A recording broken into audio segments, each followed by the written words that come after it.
And now it's time to talk about the prime successors of Blackwings due to their theming.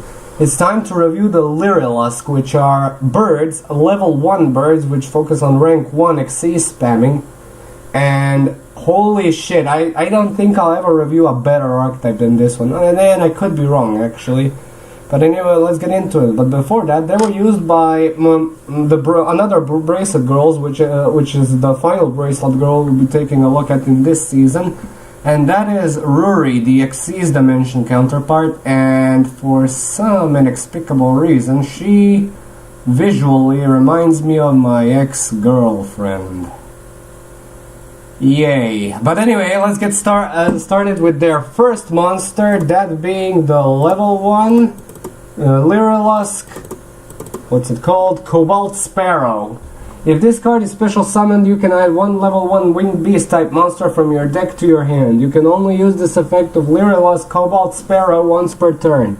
A winged Xyz monster that was summoned using this card on the field as Xyz material gains this effect. Your opponent cannot target this card with card effects.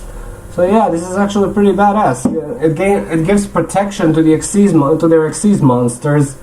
It allows them to search another winged beast monster, which not necessarily has to be a Lyrilusc monster if there are any level 1 other non-Lyrilusc winged beast monsters. But yeah, so yeah, this is actually pretty badass. And yeah, when it is special summon, because a lot of these have special summoning conditions. So yeah, I'd say, well, always run 3, never any less.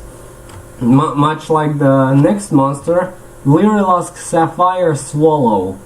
If you control a winged beast type monster, you can special summon both this card and one level 1 winged beast type monster from your hand. You can only use this effect of Lyrilusc Sapphire Swallow once per turn. A winged Xyz monster that was summoned using this card on the field as Xyz material gains this effect. If it is Xyz summoned, you can target one Lyrilusc monster in your graveyard, attach it to this card as an Xyz material.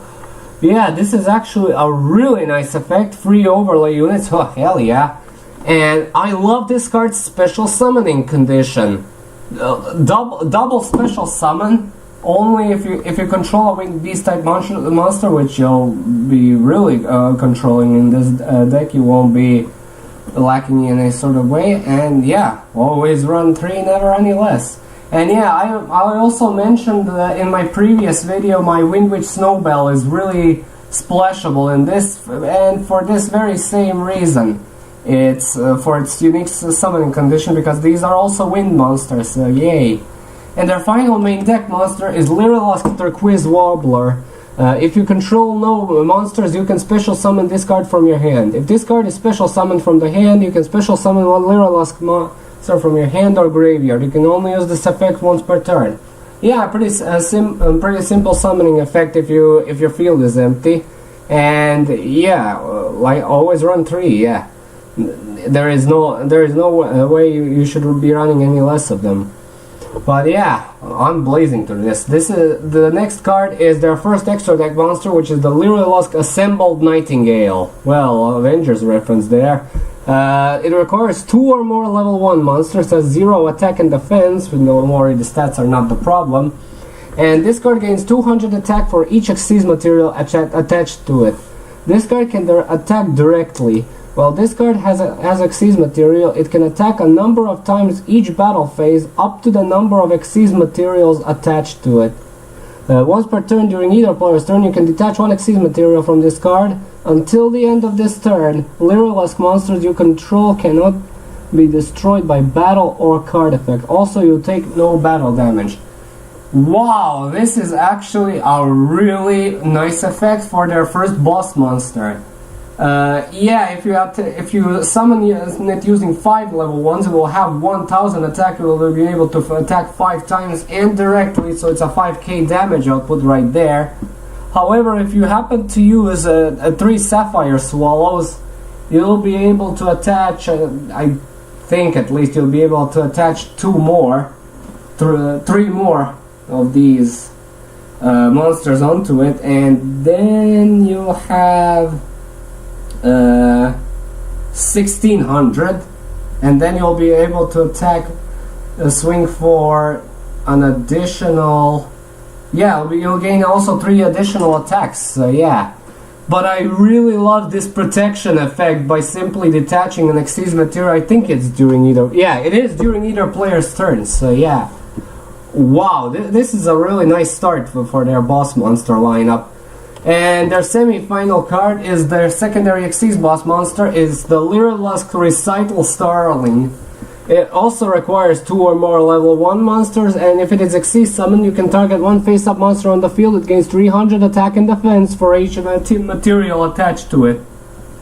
Once per turn, you can detach one material from this card and add one level 1 Winged Beast monster from your deck to your hand. All battle damage you take from battle involving this card is inflicted to the opponent instead. So yeah, this one also has 0 attack and defense for a very good reason, and it is meant to stay like that so the opponent can suffer more damage. Summoning this while assembled Nightingale is on the field is really brutal. It can give its attack boost a really nice kick. So it can actually get her to around 2000, and if it can attack 5 times, the opponent is pretty much done. So yeah, really nice again. And it has a really nice search effect, and it's not too hard to summon. You can only summon it with like two level 1s. Sorry.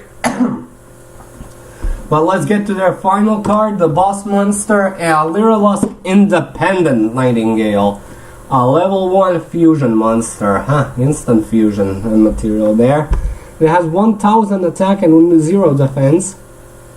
It requires specifically Lyrilusc Assembled Nightingale and one other Lyrilusc monster. Man, tongue twisting. If this card is fusion summoned using an Xyz monster on the field as fusion material whose original name includes Lyrilusc, you can increase this card's level by the number of Xyz materials the monster had. This card gains attack equal to its level times 500, unaffected by other cards and effects. Once per turn, you can inflict damage to your opponent equal to this card's level times 500. So yeah, this effect is actually pretty brutal. However, it actually has some really nice protection by making itself unaffected by any card effect. So you can only get rid of it with battle. And yeah, you would really want to avoid using Assembled Nightingale for this fusion summon card, unless it gets hit by a Fiendish Chain while it uses its effect at least once. And I don't know. I'd say run 1 or 2, but yeah, it is pretty brutal to say the least. But anyway, we're done with it again. This was really short, just like the previous video. Alright, so time for those grades.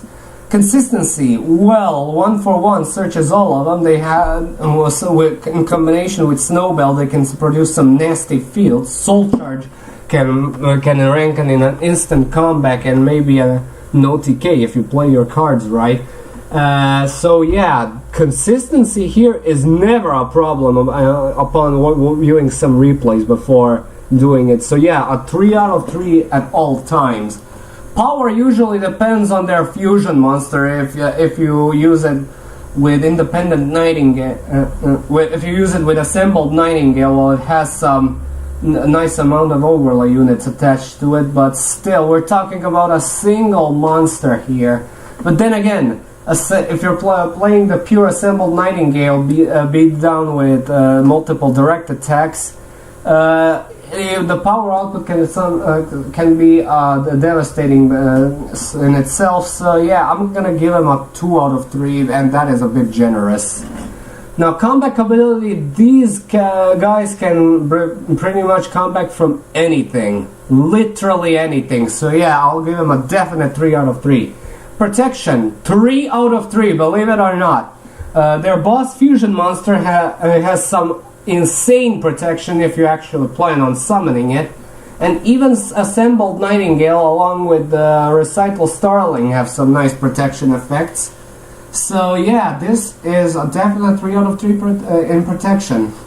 And as for the versatility, yeah, I'm gonna give him also a 3 out of 3 because yeah, they have access to some level other level 1 builds. I'm not quite sure what they are, but you can kind of make some Zushin decks with these if you splash in some vanilla level 1s and you play Heart of the Underdog or Enchant Fitting Room Turbo. But yeah, this is probably the best archetype I've reviewed so far. Yes, I did just say that.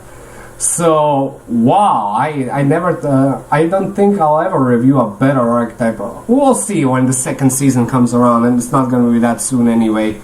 Gotta focus on that School of the OTK. That new ban list just came out. Level Eater got banned. Where is this world going? I mean, yeah, I actually, yeah, who would have believed my deck got hit with the new ban list? Gee, Level Eater, you served me so well. But anyway, enough about me. Thank you all so much for watching. Stay tuned for more videos, book to an updates, comment, like, and subscribe. And as usual, I'll upload the next vid whenever I can. See you all, have a good day, and peace.